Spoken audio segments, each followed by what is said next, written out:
నమస్తే. సో ప్రస్తుతం మనతో పాటు గాంధీ భవన్లో మాజీ ఎంపీ రాజయ్య గారు ఉన్నారు. వారితో మాట్లాడదాం. నమస్కారం సార్. చెప్పమ్మా.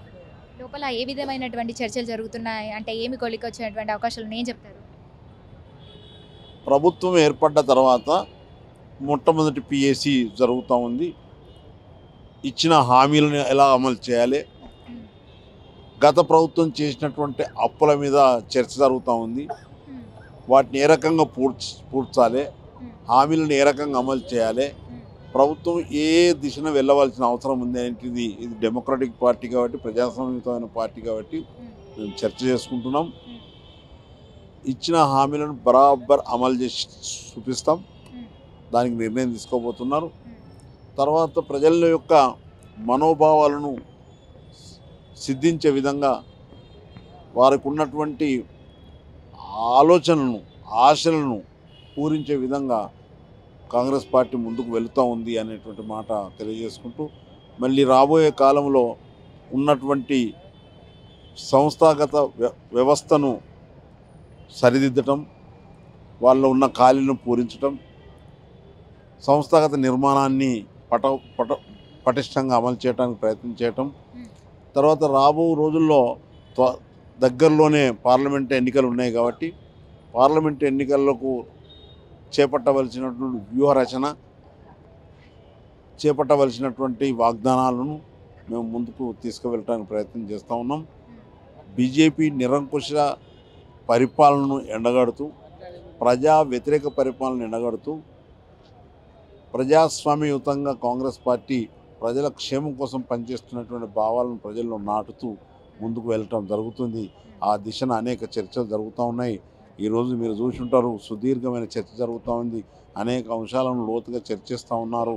తప్పకుండా ఒక మంచి నిర్ణయాలు ప్రకటన చేయబడి ముందు కాలంలో ప్రజలకు దగ్గరయ్యి ప్రజల అభిష్టాలను పూర్తి చేసే విధంగా మా కార్యక్రమాలు రూపొందించబోతున్నాం అనేటువంటి మాట తెలియజేస్తూ ఉన్నాను.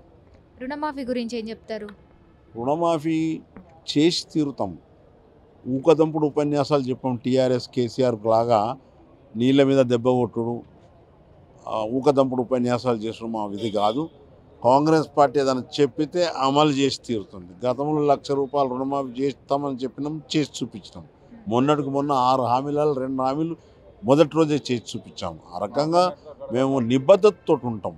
ఒక ప్రజల యొక్క క్షేమం కోసం ఆలోచిస్తాం. కాంగ్రెస్ అంటేనే చాలామందికి తెలియదు, ఈ ప్రజల యొక్క సమూహం కాంగ్రెస్ అంటే. కాంగ్రెస్ సైన్స్ కాంగ్రెస్, హిస్టరీ కాంగ్రెస్ ఎట్లనో కాంగ్రెస్ అంటేనే ప్రజల సమూహం. ఈ ప్రజల సమూహం ప్రజల శ్రేయస్సు కోసం, ప్రజల యొక్క జీవన ప్రమాణాలు మెరుగుపరచడం కోసం, ఉన్నవానికి లేనివానికి మధ్యలో అంతరాన్ని తగ్గించడం కోసం, సామాజిక అంతరాలను, ఆర్థిక అంతరాలను తగ్గించి ఒక ఆరోగ్యకరమైన సమాజ నిర్మాణాన్ని చేసి ప్రపంచ దేశంలో ఒక మంచి ఉన్నతమైన దేశంగా తీర్చిదిద్ది డెవలపింగ్ కంట్రీ ఉన్నటువంటి మన దేశాన్ని డెవలప్డ్ కంట్రీ కింద తీసుకుపోయేటువంటి ప్రయత్నంలో మనం దీర్ఘకాలిక ప్రణాళికలు మావి ఉంటాయి.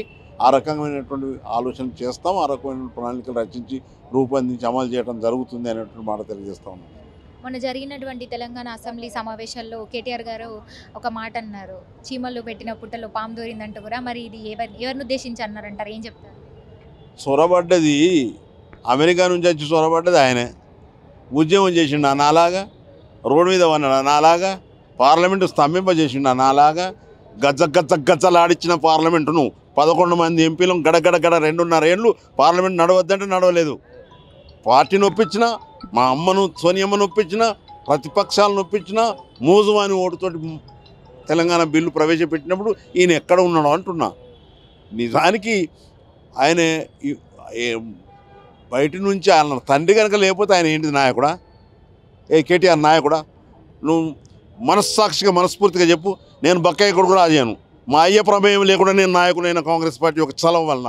నువ్వు ఆయన అవట్లా, మీ అయ్య చాటు బిడ్డవు, అయ్య ఇంపోర్ట్ చేసుకుంటూ వచ్చినటువంటి వ్యక్తివి, నువ్వు మాట్లాడే అర్హత నీకు లేదు అనేటువంటి మాట తెలియజేస్తున్నాను. ఈవెన్ రేవంత్ రెడ్డికి కూడా జడ్పీటీసీ అయ్యిండు, ఎమ్మెల్సీ అయ్యిండు, ఎంపీటీసీ అయ్యిండు, అనేక పదవులు అలంకరించిండు. స్వయంగా నిటారుగా నిలబడి కొట్లాడి, నిటారుగా నిలబడి ప్రజాక్షేమాన్ని ఆలోచన చేసి ప్రభుత్వాలను ఎండగట్టి, అవినీతిని ఎండగట్టి బయటకు వచ్చి ఒక నాయకుడిగా రూపొందించుకున్నాడు. నువ్వు అట్టిగా ఇంపోర్ట్ చేయబడ్డటువంటి వాడివి అనేటువంటి మాట ఇది ప్రజలందరికీ తెలుసు. నేను వేరేగా చెప్పాల్సిన అవసరం లేదు. కేసీఆర్ లేకపోతే నో కేటీఆర్.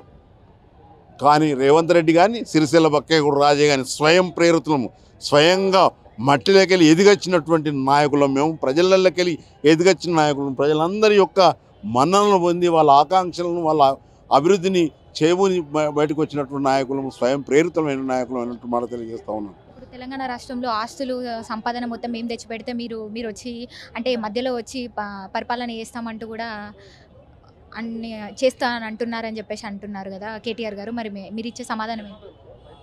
10 ఏళ్ళల్లో అప్పుల కుప్పను చేసి నిట్ట నిలువుగా తెలంగాణ రాష్ట్రాన్ని ముంచేసి మేడిగడ్డను కూలేటువంటి ప్రమాణికాలు లేకుండా, ఒక ప్రమాణాలు లేకుండా కట్టినటువంటి మేడిగడ్డ ప్రాజెక్టు దీనికి నిదర్శనము. అప్పుల కుప్ప చేసి నువ్వు చేసిన అంటున్నావు. మేము చేసినది కాంగ్రెస్ పార్టీ నిరంతరమైనటువంటి పోరాటం చేసినాం.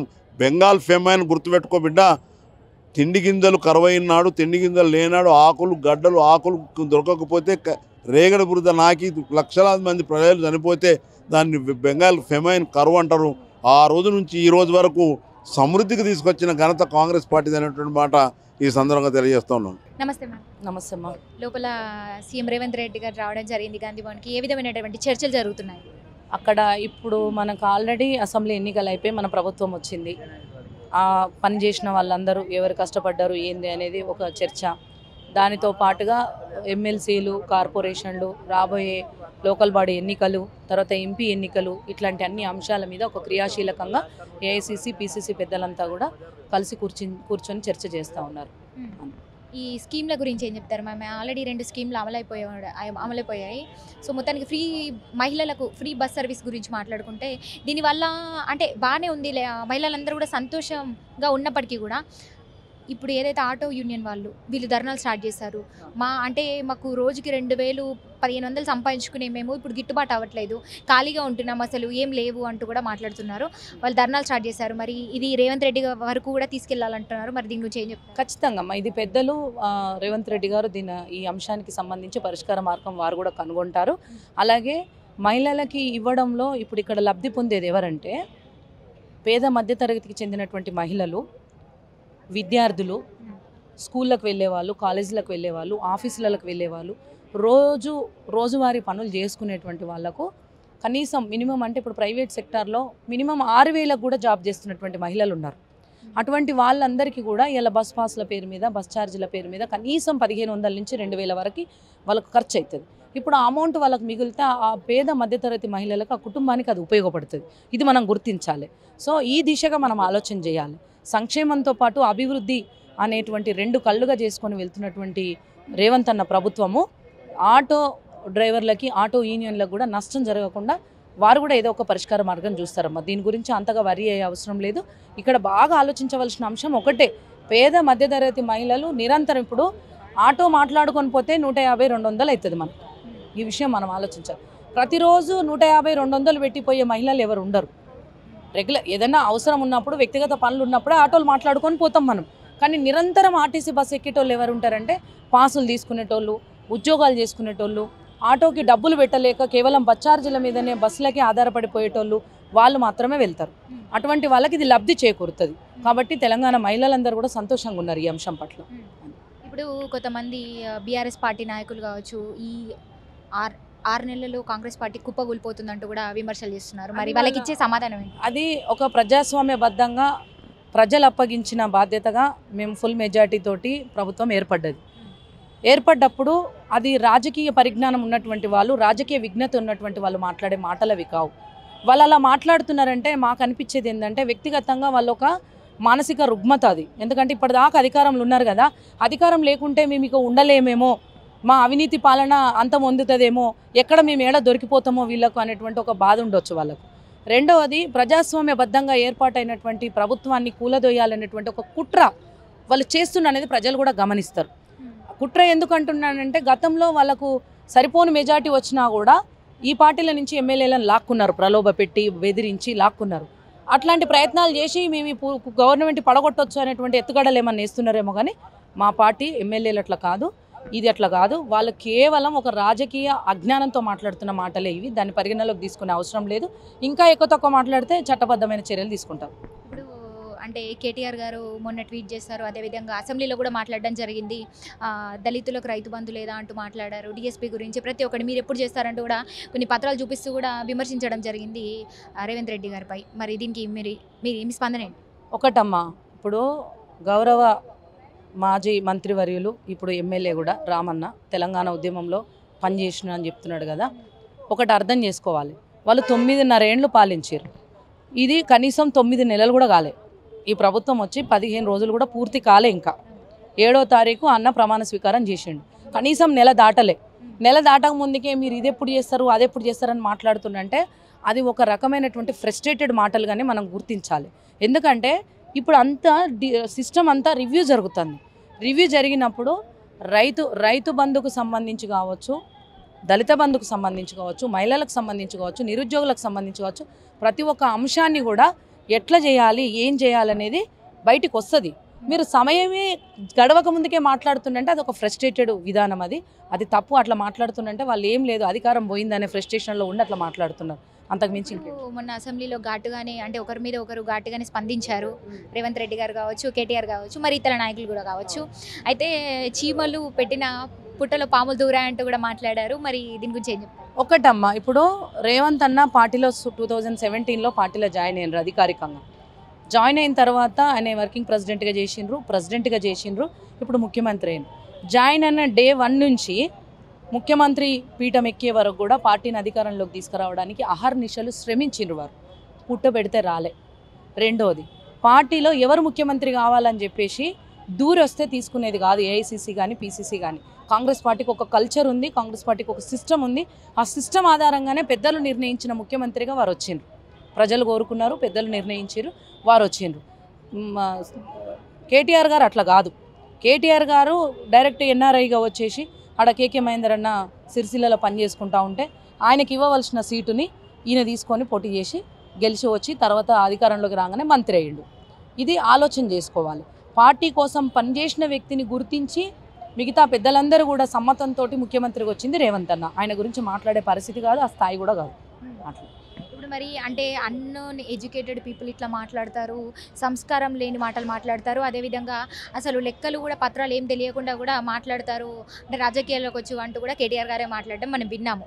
అంటే ఇక్కడ ఎడ్యుకేటెడ్ పీపుల్ ఎవరంటారు, అన్ఎడ్యుకేటెడ్ పీపుల్ ఏమంటారు? ఏం చెప్పాలి? ఈయన అమెరికాలో చదువుకొని వచ్చిండు, రేవంత్ అన్న ఇక్కడ చదువుకున్నాడు, ప్రజల్లోంచి వచ్చిండు, ప్రజల్లో ఉన్నాడు. రెండోది ఏంటంటే గవర్నమెంట్ చేజారేసరికి వాళ్ళకు ఒక ఫ్రస్ట్రేషన్ ఉండిపోయింది. ఆ ఫ్రస్ట్రేషన్తో నోటికి ఏదొస్తుంది మాట్లాడుతున్నారు వాళ్ళు. కానీ ఒక్కసారి ఈ 10-12 రోజుల నుంచి వెళ్ళి రేవంత్ అన్న తీసుకున్నటువంటి విధానాలు కావచ్చు, అనుసరిస్తున్న పద్ధతులు కావచ్చు, ఏ రకంగా ఉన్నాయనేటువంటిది మీరు ఒకసారి ఆలోచన చేయండి. దాన్ని బట్టి మీకే అర్థమవుతుంది.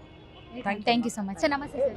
లోపల ఏ విధమైనటువంటి చర్చలు జరిగాయి? అంటే ఏమి లేదమ్మా, 6 గ్యారెంటీల మీద 100% ఇస్తారు. కొత్త రేషన్ కార్డులు ఇస్తారు. గ్రామ సభలు పెట్టి కొత్త రేషన్ కార్డులు కూడా ఇస్తారు. అదేవిధంగా ప్రపోజల్ కూడా పంపిస్తున్నారు. సోనియా గాంధీ తెలంగాణ నుంచి పోటీ చేయాలని రాజ్యసభ, లోక్సభ ఆమె ఇష్టం. ఆ విధంగా ఆమెకు ఏర్పాట్లు కూడా చేసేందుకు సిద్ధంగా ఉన్నాం. ప్రశ్నిస్తున్నారు.